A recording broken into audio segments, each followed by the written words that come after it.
수년 전에 상당한 성공을 거둔 영화가 하나 있습니다. 내부자들이라는 영화인데요. 그 영화에서 굉장히 유명한 대사가 하나 나오죠.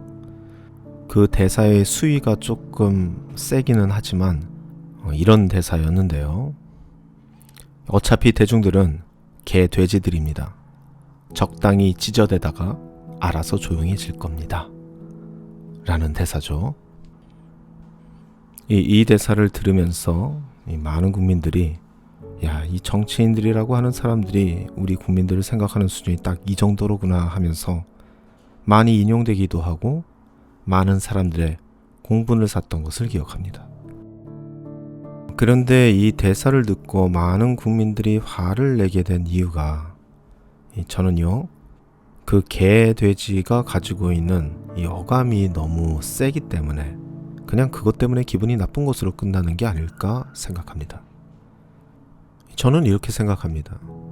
여전히 그 권력자들은 이 말만 그렇게 안 하지 그들이 하는 행동을 보면은 여전히 많은 국민들을 그런 식으로 취급하고 있는 것이 명확한데 정작 그렇게 취급받는 사람들이 그것은 그렇게 기분 나빠하지 않는 것 같은 그런 기분이 드는 겁니다.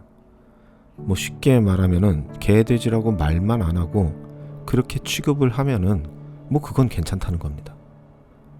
저는 이렇게 생각합니다. 그들이 왜 도대체 우리 국민들을 그렇게 생각하고 있을까 하는 그 이유를 생각해 봐야 한다는 것이죠. 그들이 국민들을 그렇게 생각하는 이유가 있습니다. 그들이 우리를 개, 돼지라고 말하는 이유는요, 쉽게 다룰 수 있기 때문에 그렇게 생각하는 겁니다. 멍멍이가 아무리 짖어대도 적당한 먹이를 던져주면 자기들끼리 물어뜯다가 조용해질 것을 안다는 것이죠. 이 꿀꿀이가 아무리 꽥꽥대도 적당히 배만 채우게 되면 바로 얌전해지니까 그래서 멍멍이고 꿀꿀이인 겁니다. 사실 우리도 압니다. 갑작스럽게 연예인의 스캔들이라도 터지면 저거 정치적으로 가리려고 하는 거 아니냐, 그렇게들 모여서 얘기는 한다는 겁니다. 그런데 그렇게 생각하고 얘기까지 하면서도 결국은 그 스캔들 얘기에서 끝나게 된다는 겁니다. 그러게 왜 이혼을 했대, 그렇게 정말 바람이 난 거래, 이렇게 하면서 결국은 이야기가 끝나게 된다는 것이죠. 참 다루기 쉽습니다. 내가 지금 살고 있는 집값만 올려준다면 정책과 상관없이 찍어주고, 지금 내가 내고 있는 세금을 깎아준다면 무당을 섬기건 귀신을 섬기건 그런 건 문제가 되지 않습니다. 조금 시끄럽다 싶으면 대신 물어뜯을 것을 던져주고, 조금 삐딱하다 싶으면 대충 허기만 달래줘도 고분고분해지더라는 것이죠. 여러분이 군중이라는 말은 프랑스의 사회심리학자 G. 르봉이 정의한 말입니다. 그는 군중을 소수의 지적 귀족과 대립되는 지각 없는 인간 집합으로 규정했습니다. 그가 그렇게 정의한 저변에는 대다수의 사람들은 생각도 없고 선동되고 부안해동하는 존재라는 그러한 견해가 깔려있는 것이죠. 마태복음 27장에서 등장하는 대제사장들과 장로들의 모습을 보면은 이러한 자신만만함이 묻어나고 있습니다. 군중들을 완전히 장악하고 있죠. 빌라도가 예수님에게서 죄를 찾지 못하겠다라고 하고 있는데도 불구하고 그 빌라도에게 소리쳐서 말하게끔 만들 정도로 완전히 이 군중들을 장악하고 있습니다. 이 성경을 보면 이토록 군중들이 분노할 수 있었던 이유가 나오고 있는데요. 그 방법이 그렇게 어렵지 않습니다. 이 공권력을 이용해서 불법적으로 체포를 하고 증언다운 증언조차 하지 못한 거짓 증인들을 동원하고 예수님을 빌라도의 재판장에 세워놓은 것, 이것밖에 없습니다. 이걸로 과연 가능할까 생각하실 수도 있지만 이런 일은 지금도 여전히 일어나고 있죠. 경찰이 출동해서 체포하고 구속까지 되게 하면은 구속할 만한 이유가 있겠지 하는 게 군중의 심리입니다. 군중들은 그 증언이 거짓이건 진실이건 그 증언의 진위 여부에는 별로 관심이 없죠. 아니 땐 굴뚝에 연기 나겠습니까? 이런 식으로 이러한 전략은 최소한 불신 정도는 만들어낼 수 있는, 이 불신이 보장되는 전법이라고 얘기할 수 있죠. 결국 이 종교 지도자들은 예수님을 십자가에 달아 올리는데 성공하게 됩니다. 그리고 결국 이 군중들은 선동을 당하고 맙니다. 하지만 아무리 선동을 당했다라고 항변할지라도 그것은 받아들여지지 않게 됩니다. 왜냐하면 이렇게 말했기 때문입니다. 마태복음 27장 24절로부터 25절 말씀입니다.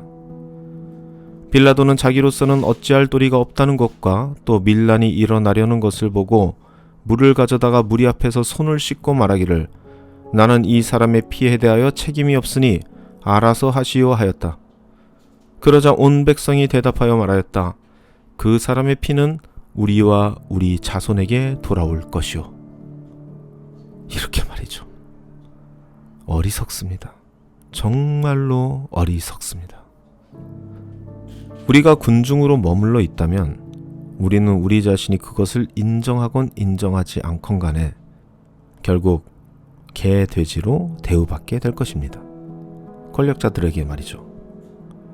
우리는 이 군중의 심리에서 벗어날 필요가 있습니다.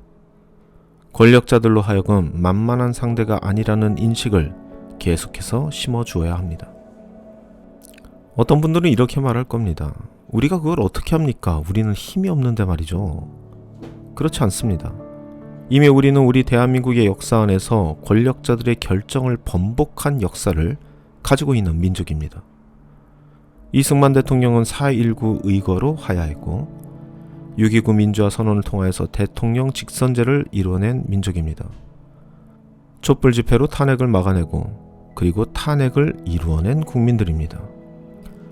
권력자들이 권력자인 이유는 우리가 우리의 힘을 그들에게 빌려주었기 때문에 가능한 것이지 권력자들이 위대하고 뭔가 대단해서가 아닙니다. 그들의 힘은 우리의 힘에 기인합니다.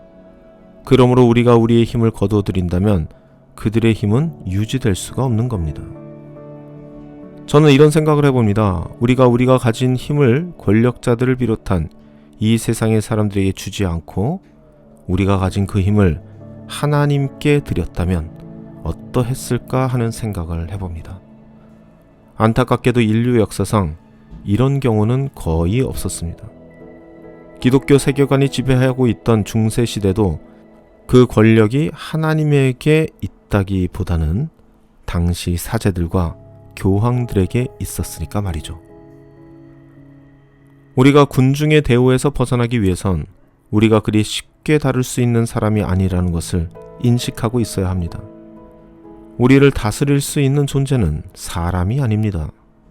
우리를 다스릴 수 있는 존재는 하나님 한 분뿐입니다. 하나님에게 나의 권리를 양도하여 이 세상의 어느 누구도 나를 마음대로 다룰 수 없게 하는 저와 여러분이 되시기를 간절히 소망합니다.